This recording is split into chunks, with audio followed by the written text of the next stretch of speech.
For many years, my Mary's garden in the backyard was a peaceful sanctuary, nestled among evergreen cedar trees and adorned with the statues of the Blessed Virgin Mary, two angels, and Saint Francis.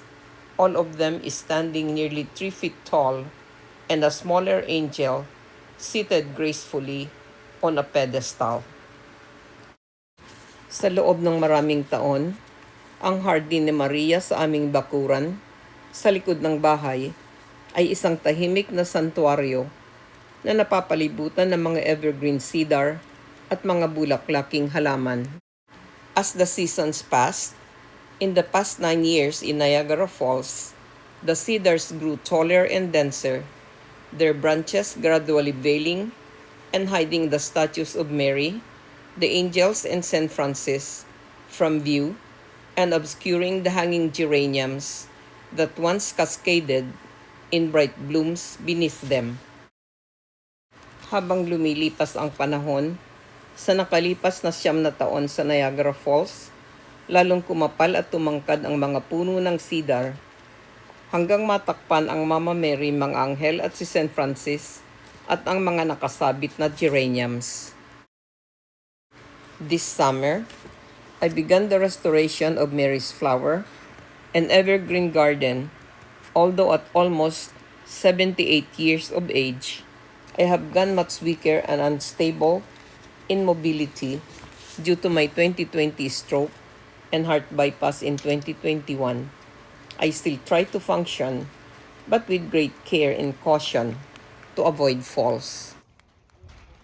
Ngayong summer, sinimulan ko ang pagpapanumbalik ng Hardin ni Maria at ng mga evergreen at bulaklaking halaman.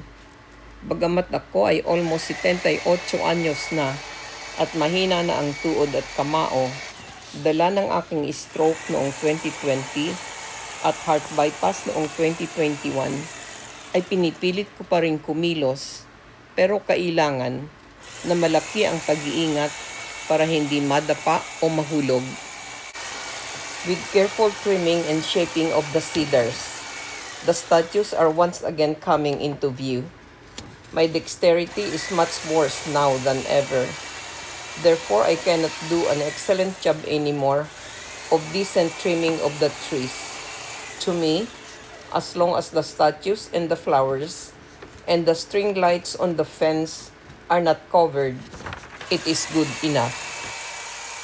Sa maingat na paggugupit at pag-aayos ng mga cedar, muli nang lumilitaw ang mga banal na estatwa. Hindi na matatag ang aking mga bisig, kaya hindi ko na kayang pantayin ang paggupit ng mga puno. Basta makita lang ang mga statues at ang hanging plants at ilaw ay pwede na sa akin. The garden is opening to the sunlight and its hidden beauty is being revealed once more. I am uncovering the hidden beauty that has been waiting beneath the greenery, which was neglected in the last 2 to 3 years. As its branch is cut back, Mary, the angels, and Saint Francis emerge once again from their natural curtain, while the vibrant geraniums reclaim their place in the sunlight.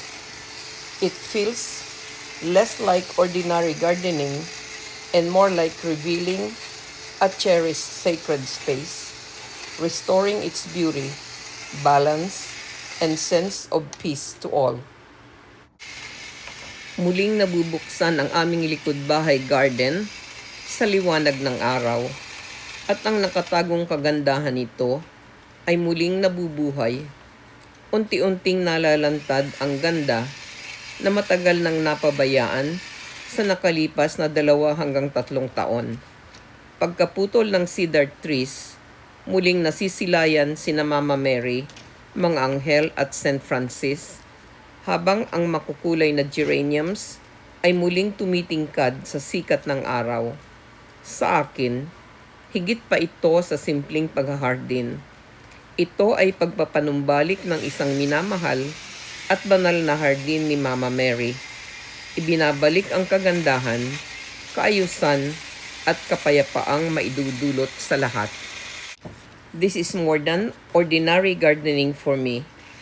It is the restoration of a beloved sanctuary of peace and prayer. I dedicate my work in the garden to God, asking for His guidance and for my guardian angel to accompany and protect me with every step I take. Hindi lamang ito simpleng paghahardin, kundi pagpapanumbalik ng isang minamahal na lugar ng kapayapaan at panalangin. Iniaalay ko sa Diyos ang aking pagtatrabaho sa garden para gabayan niya ako at hawakan ng aking guardian angel sa aking bawat hakbang. This is not a new garden, but a rediscovered one. Hindi ito bagong hardin, kundi isang natatagong ganda na muling tutuklasin. Thank you for joining me on this restoration journey. Please like, subscribe, and follow for more garden, novenas, prayers, and faith-inspired projects. Maraming salamat sa inyong suporta. Paki-like, subscribe, at follow po para sa iba pang garden, novena, pagdarasal, at faith-inspired videos. God bless everyone. We will retire for the night because right now it's already, what time is it now? 10 o'clock? Okay, it's 10 o'clock at night and look at the sky. It's still bright. So, Bukas ko nang dadamputin yun. Pasok ko lang bakit ng mabuka. ha? Bukas ko na lang dadamputin. Yeah. Gusto natin gagawin.